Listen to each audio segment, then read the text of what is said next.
What's up, schoolmates? So, syempre ako lang mag-isa, no? Nag-intro.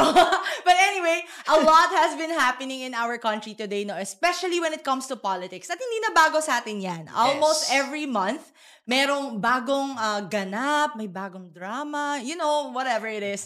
Pero syempre, ang hindi natin mapagkakaila, it's just the 3rd month of 2025. Pero feeling mo, month end na. Ganon.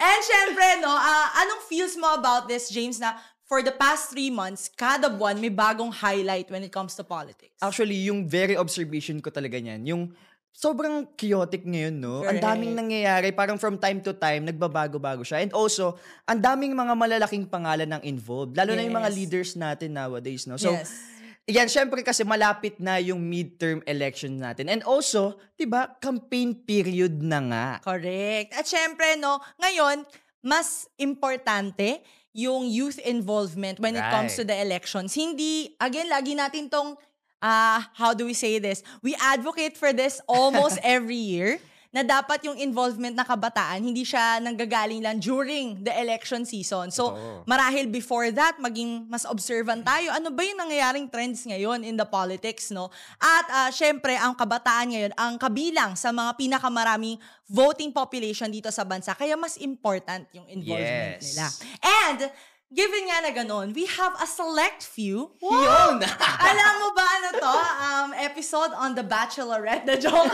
Ayan. So, meron tayong mga kapita-pitagan. Wow! Ang ganda ng adjective ko doon. Na several young, ano ba no? Medyo mga going politician na ba? Ganyan. Or maybe we could say na they are youth leaders ngayon na aspiring candidates, no? Especially in the midterm elections or even in their own SGs or student government. So, simulan natin kay Brian, young politician from the Rizal province. So, ayan. So, hi, Brian. Hello. Hi, Brian. Ayan. So, baka gusto mong magbigay ng onting introduction for yourself. Pero before that, introduce din namin yung iba muna, no? Robert, also the External Affairs Director of Good Governance PH, no? Or Good Gov PH, no? And last but not the least, ang telegenic nga daw, sabi. Diba? Sa, telegenic siya sa camera. Tignan nyo. Paki-zoom in naman dyan. Diba? Dahil dyan, medyo labuan natin ang si John Lloyd Opak, diba? John Lloyd, Counselor of the PUP College of Communication Student Council. And aside from that, no, sa mga guests natin ngayon, meron din tayong live audiences. Mag-ingay! Ano kaya niya? Ayan!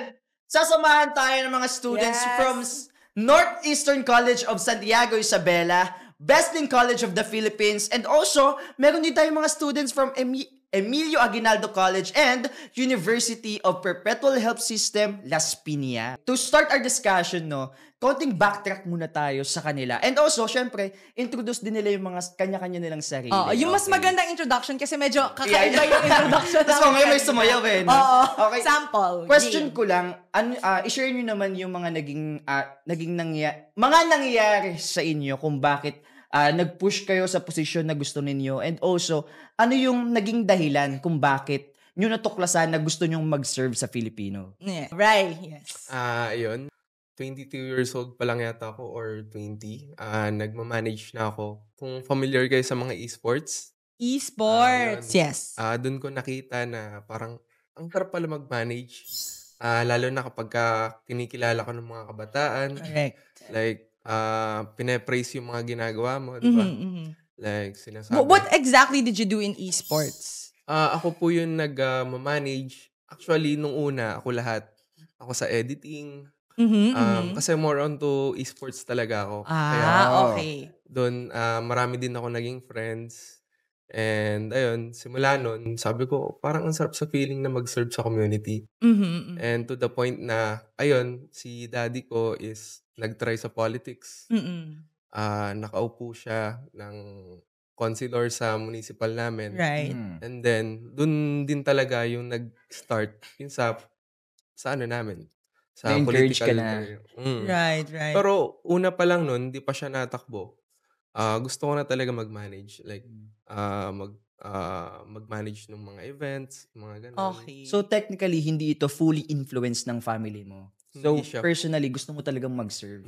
Okay, yun naman yung maganda doon. And it's, I would say it's kind of unique na yung entry point mo is something na common sa lahat ng mga kabataan. Gusto nila yung esports, di ba? Yeah. It's a sense of community na Oo.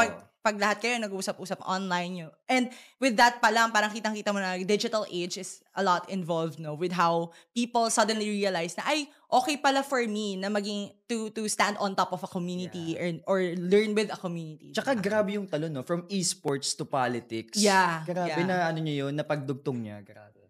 And kay John Lloyd naman tayo. Ako naman, nag-start ako nung junior high school ako eh. So, Junior ngayon po kasi high. second year college na po ako. So, nung junior high school ako, parang nabubuli po kasi ako dati. Oh! Yung itong mukhang po. Joke lang. Sino to? Name drop niya yan. Pero nabully po ako nung dati. Tapos parang dinala ako sa guide. Parang nasa guidance kami. Tapos parang walang nangyaring action during that time. Tapos parang, ang sabi, sige, parang marami pa kaming trabaho. Sige, Ganon. parang Disregard. Anong school yan? Anong school yan? Yung Pero big no yun kasi ang laking bagay ng bullying sa isang tao, lalo na pag estudyante. Kasi Right. nakaka-apekto siya bukod sa confidence mo, makaka-apekto din siya sa mental health mo, di ba? Yeah. So, sobrang big no ng bullying. So, sa school na yan, take an action. Tsaka during that time, parang hindi ko alam kung anong gagawin ko, kung saan ako mag-ask ng help. Pero, during that time, parang naramdaman ko yung calling ni Lord na instead of parang magpadala ko doon sa sitwasyon, parang ginawa ko siyang inspiration and motivation na paano ba ako makakatulong sa mga kapwa ko nabubuli rin. Wow, that's so cool. Ang sad yet inspirational naman nun. Kasi parang, kailangan mo pa siya munang ma-experience bago mo, di ba? So, nakakasad lang. Kaya nung tumakbo ko during that time, yung slogan namin, may boses ka. Kasi parang And parang student schoolmates host ka, di ba? Before ng schoolmates. I'm so happy na na-inspire ka also to be a student leader. Kasi, yun naman yung advocacy ng show na to. And more often, mas maganda rin na na-embody mo rin siya in your school. The fact that you had to go through that alone, you become a voice for those who are bullied in school. And I think, maganda lang din na ikaw yung naging person when you needed it the most, diba? You needed someone to take an action for you. So you became that person. But it's just kind of sad. Systemic issue pa rin siya sa ating mga eskwelahan, diba? So now ba, are you still pushing through for student governance? Ganyan. Meron ka ba bang mga next plan of action bukod sa, right now, student leader ka? Would you be pushing through for politics similar to them? For politics, maybe no. Kasi mas more on yung parang forma ng student leadership ko. Mas nanggagaling siya sa pagsisilbi talaga sa mga kapwa ko estudyante. And para sa akin, naniniwala ko na wala siya sa posisyon kung paano tayo makatulong. Correct. At siguro, yung posisyon na hinahawakan ko ngayon, parang talagang pinahiram lang din sa akin. Right. Mga estudyante, nagtiwala sa akin. Kasi parang, syempre, bago naman tayo tumakbo, naglalapag tayo ng mga platforma. Yes. Tapos siguro nakita nila na I'm that someone na kayang makinig. Correct. At kayang ipaglaban kung ano yung mga kailangan nila. Right. We love that for you, John Lloyd. So, syempre, mamaya, alamin din natin yung advocacies ng bawat isa. So, may prelude na tayo sa life story niya. Ngayon na tayo, may slight highlight na tayo. May highlight natin. Highlight reel na to. Okay, and last but not the least, yes, sir. Yes, sir!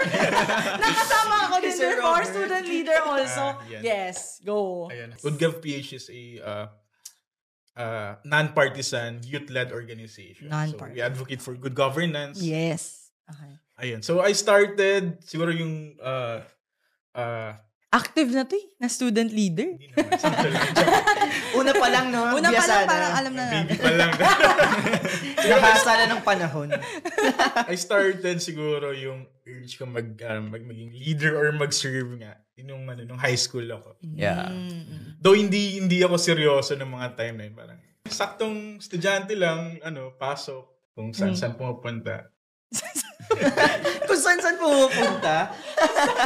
Okay. Nag-ano lang talaga, parang naging strong lang yung urge nung nalaman ko yung kwento about my grandfather. My grandfather is actually a lawyer, public lawyer. So nung nalaman ko yung kwento niya about paano siyang nagsiserve, di siya naghumingi ng bayad, binabayad sa kanya mga manok, mga prutas. So sabi ko, baka na yung jeans, baka ano naman binigay mo sa akin jeans mo, di ba?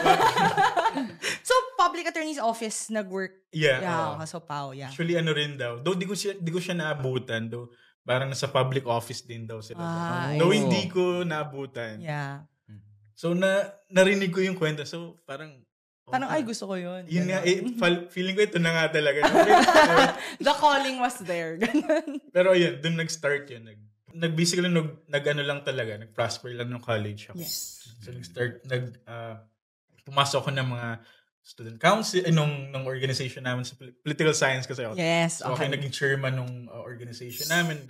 Tapos, ayan, yung National Alliance of Youth Leaders, nakasama ko rin siya.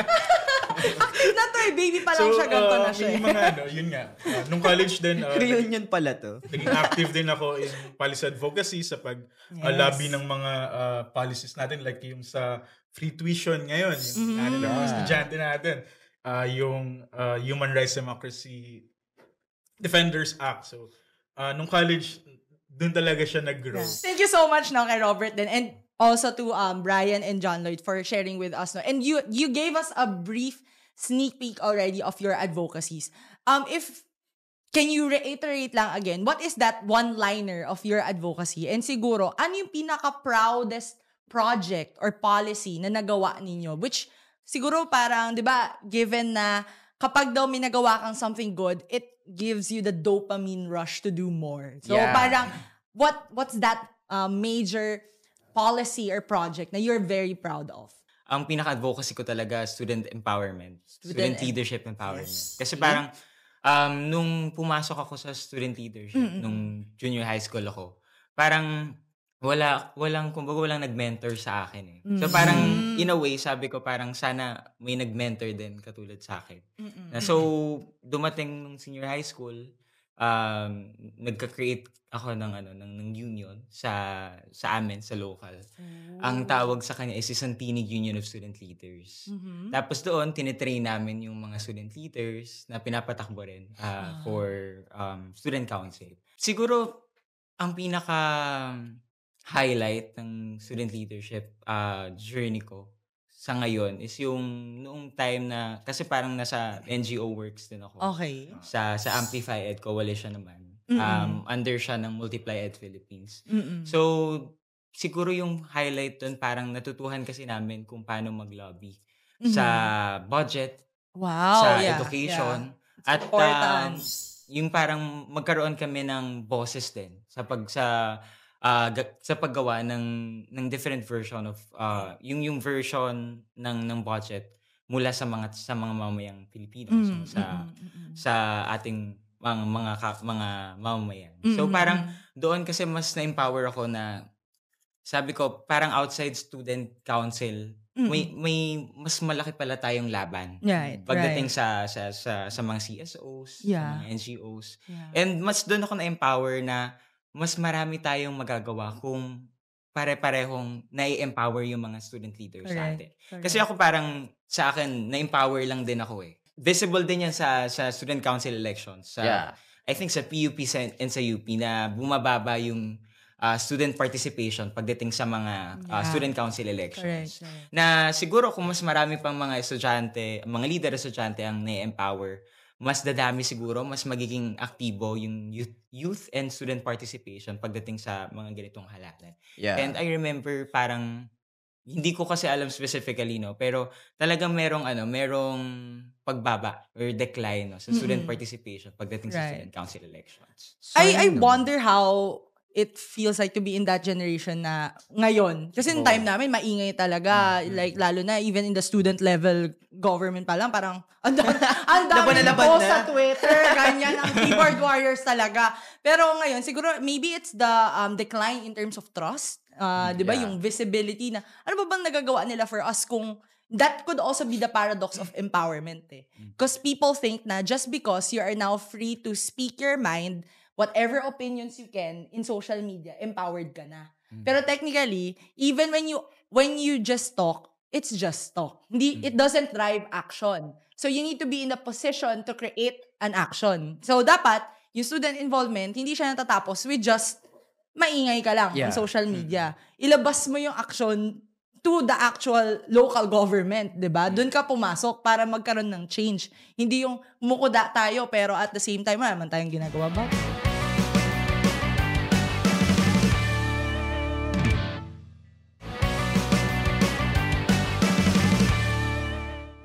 Sa inyo ba, Brian and Robert, in your specific region, provinces, no? Nakita nyo rin ba yun, yung decline in terms of participation? And ano yung advocacy nyo about it? Or may policy ba kayo that combated that? Siguro, starting from you. For me, kapag ganyang issue, siguro, start muna tayo sa pinakang root. And I think yung, sa tingin ko, sa ano na yan saan ba nagsisimula lahat, diba? Sa family. Right. I think sa mga parents muna tayo kung paano nila i-handle yung mga anak nila. And as for the ano naman, yung mostly sa atin, mga kabataan ngayon, sariling aral lang, hindi nag-guide ng ayos, diba? Karamihan, lalo na yung sa mga lower ano natin, family, mga lower LSMs, gano'n, no? Yung, mga nasa silver lining. Nasa silver lining. Okay, nasa silver lining. Sa tingin ko, sana magkaroon tayo ng proper education pagdating doon sa, lalo sa mga election. Correct. Karamihan sa atin, hindi alam yung role ng mga konsehan. Hindi alam kung ano ang COMELEC. Hindi alam. Diba? Ayun yung pinakang root No, pinakang problema. Yeah. Pagdating sa Philippine government. Gets. Ikaw ba, Bri? Ano yung advocacy mo as a leader right now in Rizal province? And ano ba, mas involved ba yung mga kabataan in that aspect? For me, as a considor and sports enthusiast, lalo na sa esports, diba? Right. Yun naman yung I think maraming mga kasi sa atin, sa dami ng population natin, siguro naman may mabibigyan na opportunity sa gantong field.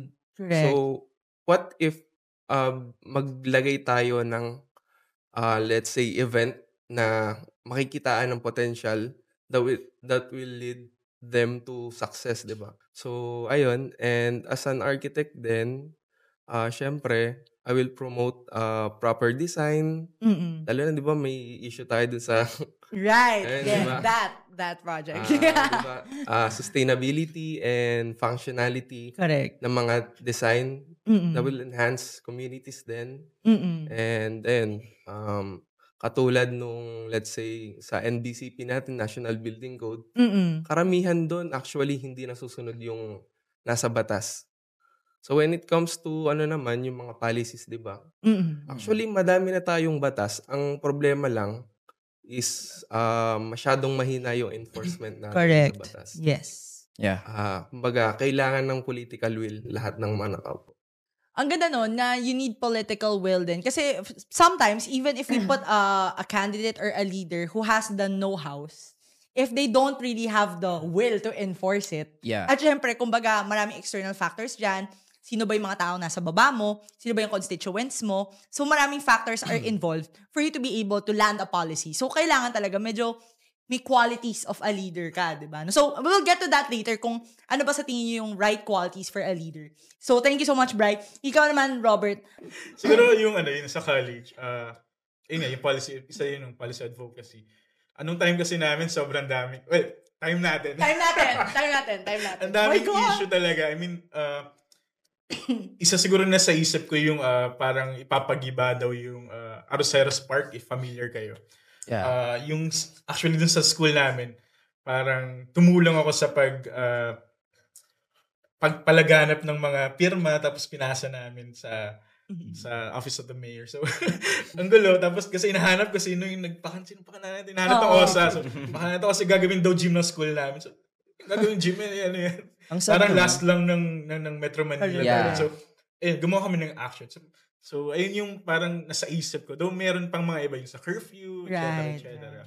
Actually, naging attraction nga yun, di ba? Yung actually, in terms of the policies that you guys shared with us, parang ang na-notice ko, it's something that is either close to you or something na kayo mismo na-apektuhan, which drives you to action. Paminsan kasi ganun Ang hirap mag-advocate for something kung ikaw mismo never mo siya na-experience, di ba? Ang hirap mag-call for student involvement. Kung yung mga kabataan, hindi sila involved, hindi sila interesado. Ayaw nila, 'di ba? So, ano yung apprehensions kaya na yun ng mga student leaders to really take up positions in local governments? As leaders, ano naman yung mga naging observations nyo sa Philippine politics and sa mga leaders natin, how they handle the situation? Hindi ko ma-represent. I mean, hindi ko masasabi from good gov but my opinion yung naging observation kasi nag-work din ako under sa mga politicians sa past years. So yung work ko naging technical staff ako, nag-work ako sa kanila basically. So isa sa mga naging impression or yung observation is yung patuloy pa rin yung yung nakagisnan yung mga ginagawa nila. Okay. Diba? Parang ngayon, kung papansin nyo, mas matindi ngayon yung nangyayari ngayon sa election, mas matindi. Parang mas maraming perang nawawalgas. Diba? Mas maraming poster nakikita nyo. Diba? Yes, sa campaign pa nangyayari naman siya before. But ngayon, sobrang intense. Hindi ko alam kung bakit. Bakit ang daming sobrang election. So, until na nangyayari pa rin, kahit yung mga efforts na ginagawa natin sa CSOs, yan nga, sa mga NGOs, kahit todo yung effort natin to, alam mo yun, to change the system or nangyayari. Actually, totoo yan. It's kind of a breath of fresh air for someone like a student leader or even like someone from Good Gov PH taking up, a lot of leadership positions to say na nakakapagod na rin. Kasi totoo naman, like when it comes to elections, same faces, same tactics, same plataforma every time. We wanted to see someone who's new, someone who you can definitely say na has a good track record in terms of the advocacies. Meron talaga mapapakita, 'di ba? No? So, let's not be I could sense na the room is very still, quiet, and uncomfortable when it comes to talking about these things. We're not mentioning big names here. Totoo. But definitely, we do know na alam naman ng mga tao yan alam ng botante yan kung are you being a genuine leader, 'di ba? That's why we wanted to hear all the advocacies of a lot of different leaders even during the election season. Gusto natin makita ano nang nagawa nila, ano yung gagawin pa nila, 'di ba? So, totoo yung sinabi niya kanina, heightened yung election season lalo na ngayon. Sana tayo as voters, we should think kung sino talaga yung pipiliin natin, especially if kapag nilaharan na tayo ng ng mga resibo, credentials and credibility, sana lunukin natin 'yon, no? Kasi wag lang tayong mag-base sa kung sino ang sikat, kung kanino siyang galing family, and also magbabago lang talagang Pilipinas kapag pumili tayo ng competent leader. And also, kung alam natin yung mga binoboto natin. Ang dami naming feels, no? Pero syempre babalik tayo from Robert na medyo kinabahan kanina. Sige. Hindi muna ikaw. May dadagdag ka pa ba? Parang a question lang doon. Parang kailan magiging para sa Pilipinong eleksyon? Correct. Yeah. Para na lang ba lagi sa mga taong may makinarya, may ilan na pamilya, 'di ba? So kailan naman para sa mga Pilipino, 'di ba? Correct. So ayan yung And we don't really try to ostracize when it comes to parang etong si person na to may pangalan siya ganyan. It just so happens na that person has a name. It's still up to the voters to really assess. Ito bang tao na to is really equipped for this position? Kasi paminsan wala tayong choice 'Di ba? In the election season, walang choice sila yung meron nang napatunayan because they came from a long line of families who have already done it.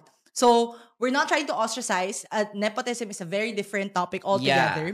But what we want to do is to empower voters. And pag-isipin kayo, tama ba talaga yung binoboto nyo? Alam nyo ba kung sino binoboto nyo? At bakit kayo bumoboto? At alam nyo ba kung paano bumoto? So, Comelec, no? Okay. So, balik lang tayo doon. Kailangan alam natin yun. Basic rights natin yun bilang Pilipino na kailangan alam natin yun. Okay, back to the topic. Daming feels. Okay, back to the topic. Mamaya ka na. Sige. Brian mo na, Brian. Yes, Brian. Ayun, same with Robert din naman yung observation ko. But, ayun nga, like I said earlier, kung ano talaga yung roots, syempre yung education talaga pagpili sa election. Yeah. Ayun talaga yung dapat pag-focusan natin. And ayun nga, di ba, sabi ko kanina, maraming kabataan na hindi alam yung roles nung mga binoboto nila. Correct. So, dun dapat tayo mag-start. Yep. Totoo. So, ayun. Lalo na sa bansa natin, no, sobrang lala talaga ng educational crisis. Like, Yes. kapag binabato Even ka... with free education. Di ba? Parang pag binabato ka ng facts, tapos kapag nakalunok ka na ng misinformation, ayaw mo na talaga tanggapin yung facts, no? Parang, Correct. wake up, ito yung facts nasa harapan mo na, idura mo yung misinformation na yan. Hindi yan totoo. Gusto ko yung analogy na iduram. Diba? Parang kasing, ang weird na parang, eto na nga yung totoo, sinasabi na sa'yo, eto na, tanggapin mo na. Pero parang tinitake nila yun as bad, parang iniinsulto sila. No, we're just informing you. It's okay to admit also that we don't know. Yeah. That's one thing, Feeling ng mga Pilipino lagi, parang kailangan magaling sila. Totoo. Pero in fact, marami tayong hindi alam. So sometimes we need to ask na, sorry, I am not well informed about this law. Can you tell me more about it? Yes. Or I could have a very different opinion that I posted on social media. You apologize na, sorry, I was misinformed or I was disinformed, I was not informed or uninformed. Diba? You can always take accountability for what you know or you don't know. Diba? So, okay, thanks so much. Ang daming sinabi. Eto na tayo. Balik ako. Yes, John Lloyd, back to you. Okay, so sa akin naman, siguro mas yung problema ngayon, talagang, katulad din ng sinabi nila, mas more on personality-driven yung mga tumatakbo sa Senado. Tell us more about that. What do you mean? mean by personality-driven? For example, may isang TV host. Ayan. Tumatakbo. Sino yan? At hindi niya pa alam kung ano yung gagawin niya. Sinasabi niya, na tsaka na daw siya magpaplano kapag nakaupo na siya. At kung tinatanong siya, sinasabi Parang niya, travel vlog mo lang, no? Na parang, sige, book mo na tayo flight. Pag nandun na ako, tsaka ako isipin saan ako punta. Diba? Tsaka pag tinanong siya, ibabalik niya. Anyways, at ang malungkot dito, maraming Pilipino ang iboboto siya.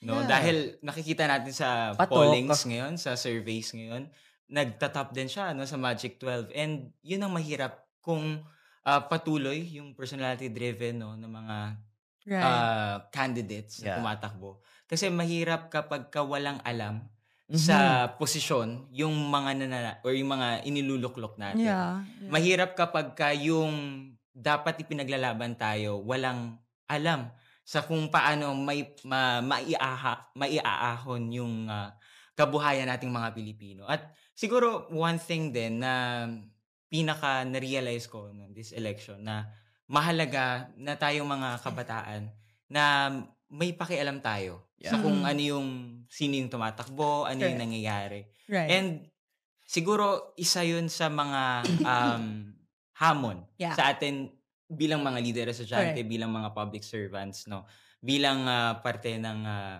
mga organizations na kung paano tayo makakatulong sa mga kapwa nating Pilipino ngayong eleksyon. Right. At siguro hamon din ito sa COMELEC. So kung paano mas matutulungan ng COMELEC yung mga local voters. Kasi tulad ng sabi po ni Consi Brian na hindi alam minsan ng mga ordinaryong mamamayang Pilipino kung ano yung tinatakbo o kung ano yung posisyong pangahawakan ng mga binoboto nila.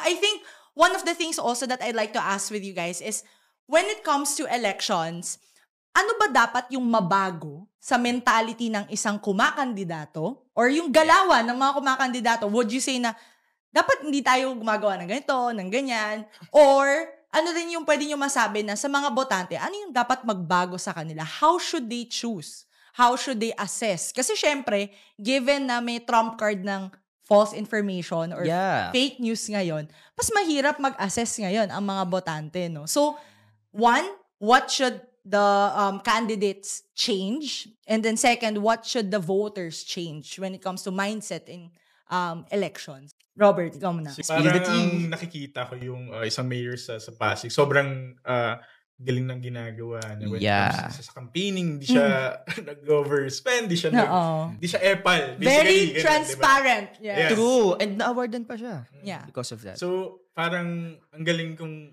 parang ganun yung standard. Ayun yung standard lang yun. Hindi niya pa inaangat. Pero ayun lang talaga yung standard niya. Bare minimum lang yon to be transparent about your spends, parang guys. basic na yun.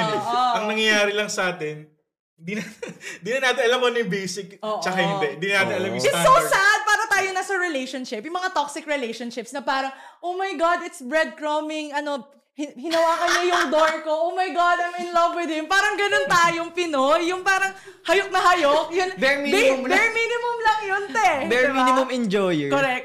Okay, so given nga na ganun, may standard. Yeah. So parang napaka-basic na yung ginagawa. Dapat ganun talaga yung ginagawa. Yeah. Pero yun nga, dahil... Green flag po. Dahil nga minsan na Dahil naging matamasa ng mga tao. dahil di na natin alam kung ano ba dapat, ano yung hindi. So, siguro kung wala naman siguro dapat baguhin. I mean, the standards. Pero yung... Dapat mas dumami yung ganun, di ba? Oo. Mag-replicate yung mga ganun. Tapos kusayan pa nila, di ba? Yeah. Pero dapat idagdag din sa standard na dapat alam yung trabaho. Mm-mm. Para sa akin lang naman yun. Para sa akin naman. Okay na naman. Tama Dapat naman baguhin yun. din yun ng mga kandidato. Dapat one of the standards sa mga tatakbo is they know what position they're... Pina-recite, no? Oo, ano po yung pinag-a-applyan nyo? Pakisabi yung job description. Tsaka kapag tinanong ng napaka-basic lang to Oo. Kunwari, tumatakbo ka as senador. Oo. Basic lang to, anong possible na batas yung gagawin mo? 'Di ba? Dapat may masasagot ka automatically. Dapat may masasagot ka, dapat may plataforma ka na agad na masasagot. We're not attacking what you guys do or like what these people do. Totoo. Apart from being a politician. Again, it's a job, 'di ba? Okay, but then you applied for a job, you do that job well, 'di ba? Ganun yung mantra dapat natin. Okay, pero for the voters, Robert, as part of Good Gov. Sa part ng Good Gov. Actually, may project kami. Simulan natin. So, basically, we train mga young leaders, mga SKs, mga LYDC. Parang sila rin yung mag-train. Kasi hindi namin kayang i-accommodate lahat From Luzon to Visayas, Mindanao. Accommodate mga trainings. Yeah, right. NGO lang din kami. We need funding din. So, ang atake namin ngayon is to train leaders para naman sila yung mag-train sa community nila. So, kasi sila rin yung mas nakakakilala Alam nila kung paano ang atake yung gagawin nila. So, sila yung nakakaalam kung paano nila i-engage yung mga communities nila. So, we will train them. We will equip them on election things. So, basically, yun yung gagawin namin. Tapos, ayun, inform sila na mag-inform basically. Correct. Brian muna ako. Brian, ikaw. Anong iniisip mo na dapat baguhin ng mga kumakandidato ngayon at saka ng voters? Sa kumakandidato at saka sa mga voters, sa tingin ko masyadong komplikado siya Parang, kumbaga sa kapag umangat yung isa, bababa yung isa. Like, kunwari, ako, let's say wala akong pera, yung katunggali ko sa pwesto is maraming pera, di ba? Pero ako yung may mabuting hangarin. Tapos yung isa hindi. Kapag hindi ako nagbigay, based on experience to. Ang ganda niyan. Gusto ko yan. Based on experience. Maraming qualify talaga sa posisyon na hindi nabibigyan ng chance kasi alam mo naman ng politics ngayon. Correct. Magastos. Correct. Kaya yung ibang may political will, hindi na sila sumusubok. And ayun yung dapat baguhin ng mga botante. Dapat yung mga botante ngayon, yung mag-push doon sa mga karapat-dapat na leaders. Correct. Ayun din yung sinasabi ni Robert kanina. Malaking tulong yung ginagawa nila. And doon papasok siguro yung role nung online platform. Kasi mas marami yung reach nung sa online platform. Correct. Like, sabihin natin dati kasi, fanatic ako ng isang dyan. Sabihin mo na. Sabihin mo na. Nandun naman na tayo. Sige na. Ayun, fanatic niya ako, di ba? To the point na may napanood ako sa YouTube, attorney siya. To be exact, si Attorney Libayan, baka kilala niyo. Si Attorney Libayan kasi, ayun yung pinapanood ko madalas sa YouTube. Doon nag-open yung mind ko when it comes to critical thinking na ayun, sana lahat ng Pilipino may ganong influencer na ma-reach niya. Correct. To the point na halos lahat ng mga botante mahasa yung critical thinking. And doon napapasok talaga yung pantay-pantay na hindi na sila makukuha ng pera, ng mga patronage politics. Correct. Ang gandang example nun, no? Na isa siya sa mga taong fanatiko. Tapos ginamit niya yung information yung fact information na yun para ma-open yung horizon niya. Okay, so thank you so much din kay Brian and Robert. No? And last but not least, ikaw, Ayan. Go John Lloyd. As a personality. Actually connected din. Personality John Lloyd. Go John Lloyd, pasok. Ayan, siguro sa akin, mas yung kailangan baguhin siguro yung kung paano yung pamamaraan ng pamumulitika ng mga kandidato. Okay. Kasi parang para sa akin, mas okay siguro na gamitin nila yung platform nila to really educate. Correct. No, yung mga kapwa natin mamayang Pilipino. Mahirap kasi kapag pabudots-budots lang Di ba? Mahirap kapag wala talagang information na nakukuha yung mga mamayang Pilipino sa kung ano yung ipaglalaban itong mga tumatakbong kandidato. Yeah. Na sana yung makinarya or yung mga platforms na meron sila, magamit nila yun para mas mapagtibay pa kung ano yung mga isusulong nilang mga batas, ano yung mga gagawin nila para sa bayan, at kung ano yung isusulong pa nila na makakatulong pa sa mga mamamayang Pilipino. Correct. Siguro it's sad na you see until now trad politics still works, no? Yeah. Parang jingle lang, ganyan, okay na. Basta may recall, yun na yun. Nakita yung mukha mo sa billboard, yun na yun. Diba? So, baguhin naman natin, diba? Iba naman. Kilalanin naman natin yung mga hindi natin kilala. Tsaka mas pinaniniwalaan ng mga voters yung kilala nila. Yung kapag narinig, kapag kunwari, kasi diba sa may balot, diba, wala namang picture nila yon. So, kapag nakita nila yung pangalan, kapag di nila alam yun, parang, ito di ko to kilala, so dito. Hindi yan. So, kapag What nabasa... if iba? What if pag di mo alam? Diba, kasi pag nabasa nila yung kilala nila, yung parang, Miracle to, kilala ko to. Ito yung si Classmate ko to. Classmate ko to. Ito si yung sumayaw ng ganito, ganyan. Okay to siya. Diba? Nagiging mindset Okay na rin ng mga tao kung sino yung kilala, pero kahit alam nila na hindi masyadong wow yung mga pinapakita. Sige, boto na lang natin to. Wala tayong choice. Yeah. So, Ang sad.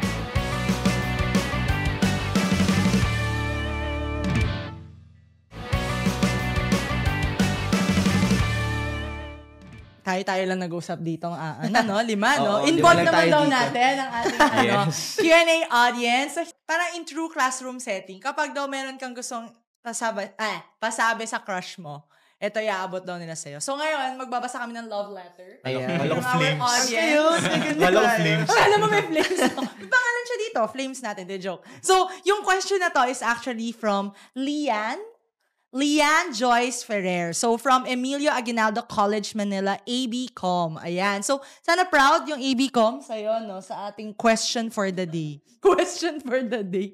Okay. So, ang tanong, since laganap pa rin ang fake news sa iba't ibang social media platforms, sa tingin niyo po, paano dapat suriin ng mga kabataan ang credibility? Oh, that's a nice question.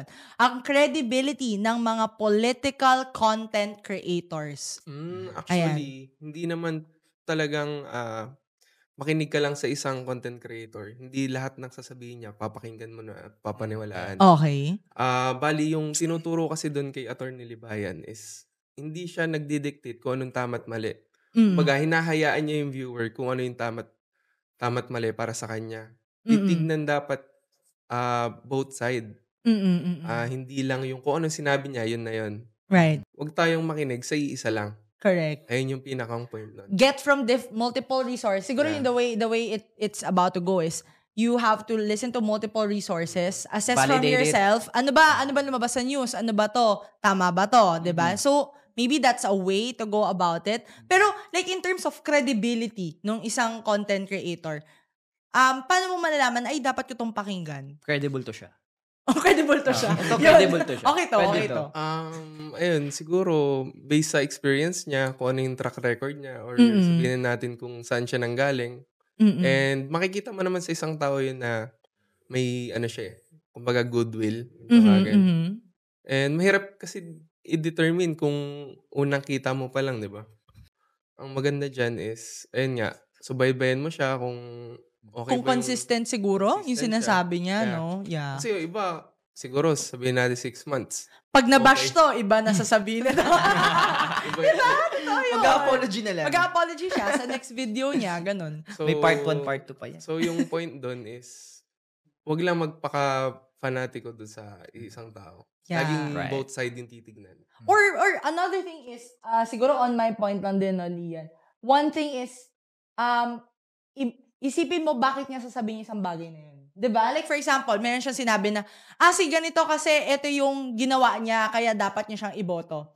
What would that person, that content creator get out of saying that? Ano bang meron siya? Ano bang relationship nitong dalawang to? Yeah. 'Di ba? Anong history nito? Bakit siya pareho ba sila ng values? Yung ganon, which is very similar to what you said, na it enhances critical thinking, na hindi pwedeng pag nakinig ka na dito, ito yung tama. Similarly, 'di ba, pag kunwari kumukuha tayo ng resources, sabi mo ba na valid na or credible source si Wikipedia? Syempre hindi, 'di ba? So you get from multiple resources. Yeah. You get from journals, you get from people who have actually studied it. So very similar. Kung parang tayo nag-aaral, may free education, nag-aaral tayo, nag-research tayo, 'di ba? Science project tayo. Alam natin kung paano kumuha ng tamang resource. Ganon din sa tao, 'di ba? Sige, ikaw naman, John Lloyd. Sa akin siguro bilang... Weird na talaga pati tawag sa John Lloyd. Bash! Joke. Sa akin siguro kasi bilang from College of Communication, Yeah. alagad ng media, malaking hamon talaga sa amin kung paano natin lalabanan yung mga ganyang klase ng misinformation, disinformation. Lalo na kung clickbait, yung parang parang hindi naman complete yung information. Tapos gagamitin lang yung para mag-warrior yung mga... Splice videos. Oo, yes. O maraming mga splice Oo. videos. AIs actually. Yeah, AI, deepfakes pa. Yeah. Actually, laganap yung mga AI din. Oo. Pero Ito yung example. May example tayo actually, bigla. AI po talaga ako. May prompt lang sila. Pero yun nga, parang malaking hamon siya sa amin. Pero siguro bilang mga kabataan, no? Lalo na ngayon sa election na to, na tayong mga kabataan ang pinakamalaking porsyento ng mga voters. Yeah. Na mahalaga sa atin na maging critical sa kung paano natin i-receive yung information at sa kung paano natin i-share yung information. So it's always a motive, the fact, the whys, and the hows, 'di ba? Kung paano nila yung sinabi.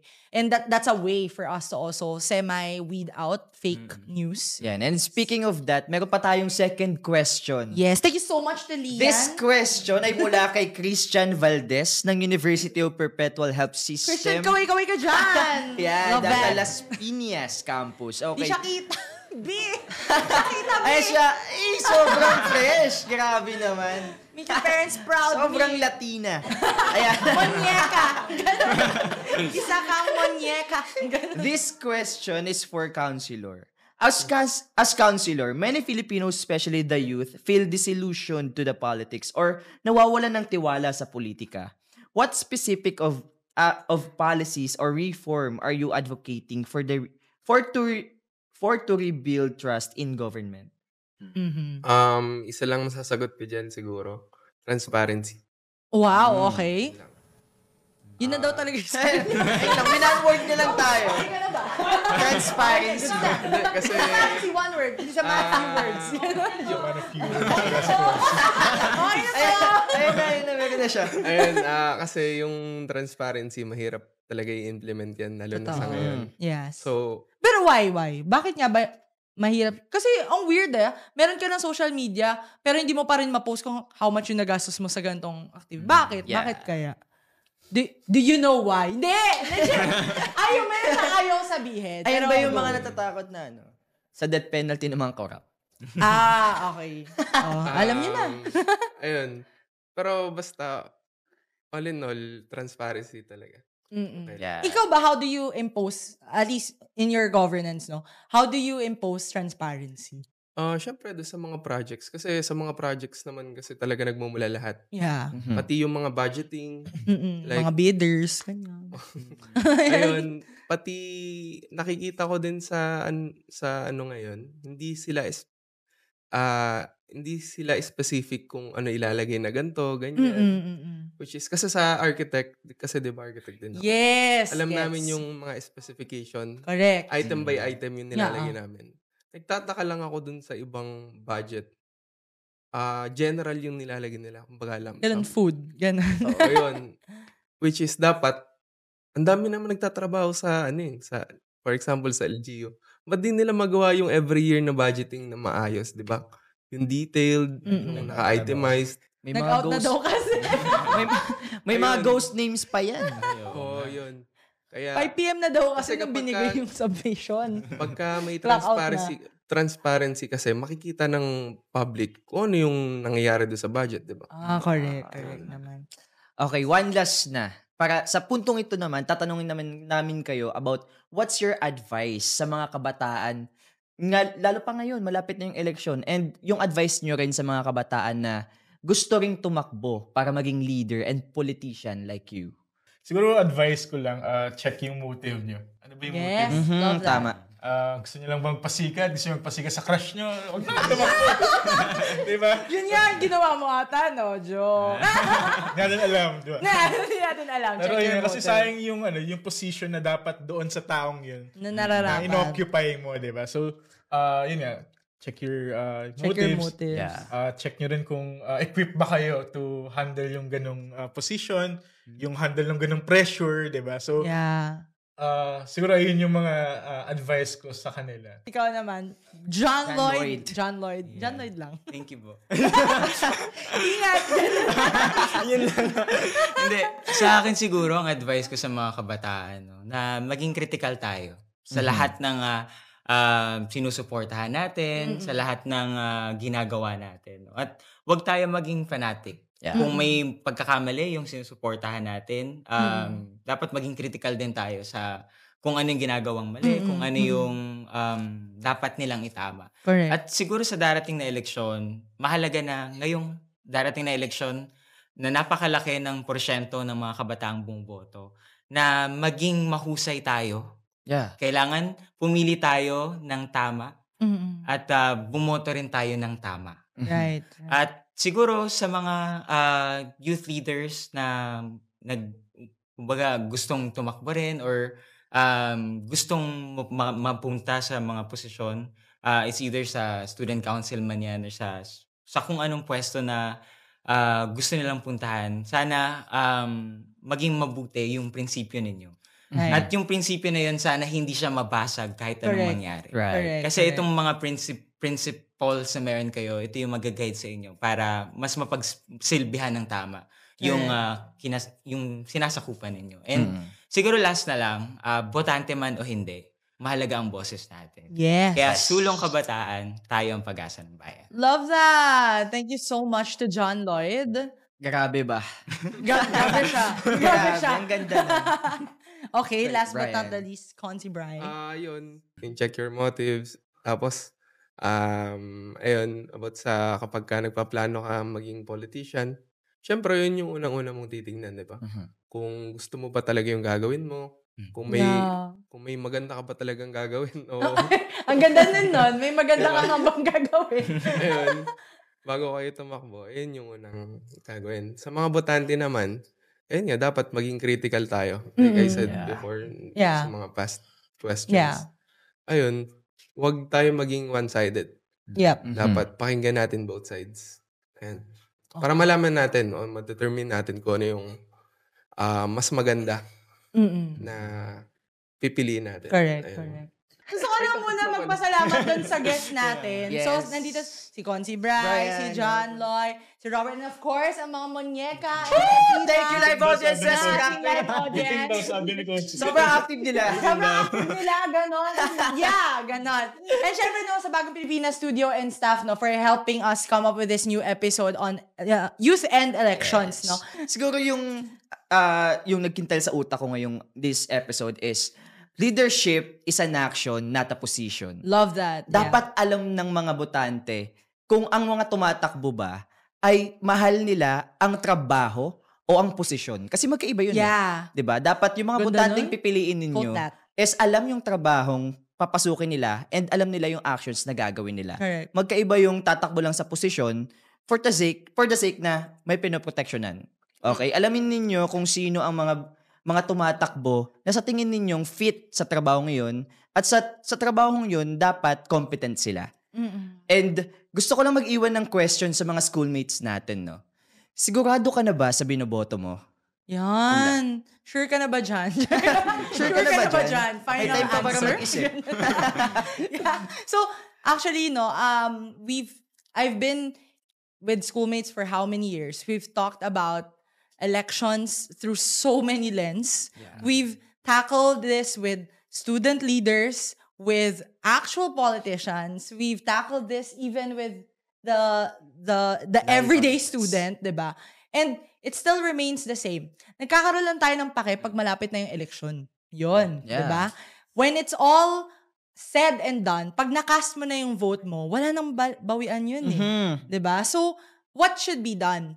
Pre-election pa lang, we should have a list of values that we advocate for. Do we value transparency? Yeah. Do we value being proactive? Do we value someone who's very vocal? Or gusto ba natin yung tahimik lang magtrabaho, pero kapag hiningan mo ng resibo, lalapagan ka, diba? And being a country that's so personality-driven, sabi nga ni John Lloyd kanina, wala naman tayong question dun Paminsan, it's just all in the options. But when you choose, is this the type of person na sasayawan ka lang ba niyan pag hiningan mo ng batas? Diba? Alamin natin, ano ba yung qualifications ng tao na to para magsalita for you? Right. Hindi ka ba naiinsulto na kapag pinag-uusapan ng mga karapatang pantao, mga karapatan ng mga manggagawa, ng mga kabataan, ng mga businesses sa bansa, ang nagsasalita is someone na walang alam about it. Tatawanan diba? lang yung question. Tatawanan lang yung tanong mo. And more often than not, personal interest lang nila yung ilalagay nila doon. Hindi ka ba naiinsulto doon? Diba?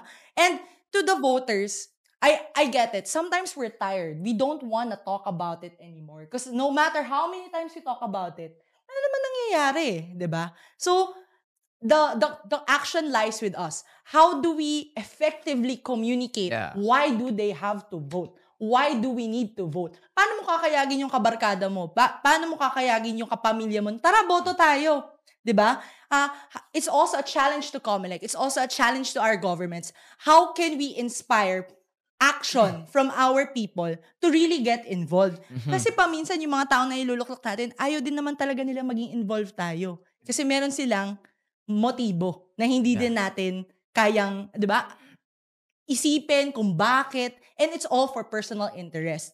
So, the question is now, sa mga kabataan ngayon, anong klaseng pamumuhay, anong klaseng future ba ang gusto nyo para sa inyo? You all talk about, gusto ko na lumipad ng ibang bansa, diba? But having a citizen like you who doesn't want to get involved with how the law works, and sure, pwedeng hindi ka keyboard warrior, pwedeng hindi mo kailangan magpag-away on social media to show that you care. You know how you can do that? Choose wisely. Diba? So, at the end of the day, pwede ka magreklamo, karapatan mo yon. Pero anong gagawin mo ngayong eleksyon? Pumili ka ng tamang taong iluluklok sa posisyon. Diba? Bago ka magreklamo, have you done enough research? Have you talked to someone na, hey, these are the values that we should have, the qualifications of a good leader that we should have? Have you done your part? Then after that, dun mo masasabi, okay, again, the Philippines or the country runs based on its leaders. The type of government that you have is the kind of people that you have. Yeah. So if the kind of people that you have are uneducated, don't have values, don't have morals, those are the kind of leaders that you will have. So at the end of the day, pumili ka ng tama kasi hindi ka pumipili lang para sa'yo. Pumipili ka para sa anak mo, pumipili ka para sa kapatid mo, sa nanay mo, na kapag na-ospital, meron bang healthcare na nandyan? Or is it all nalustay na? Yeah. So that's a question to all of us. And with that, sa bawat usapin, sa bawat issue, may boses tayong mga kabataan. Sumali, makinig at makiisa dahil ang bawat opinion nyo'y mahalaga. Kaya naman, sabay-sabay nating isigaw sa buong mundo, schoolmates! May pakialam ka!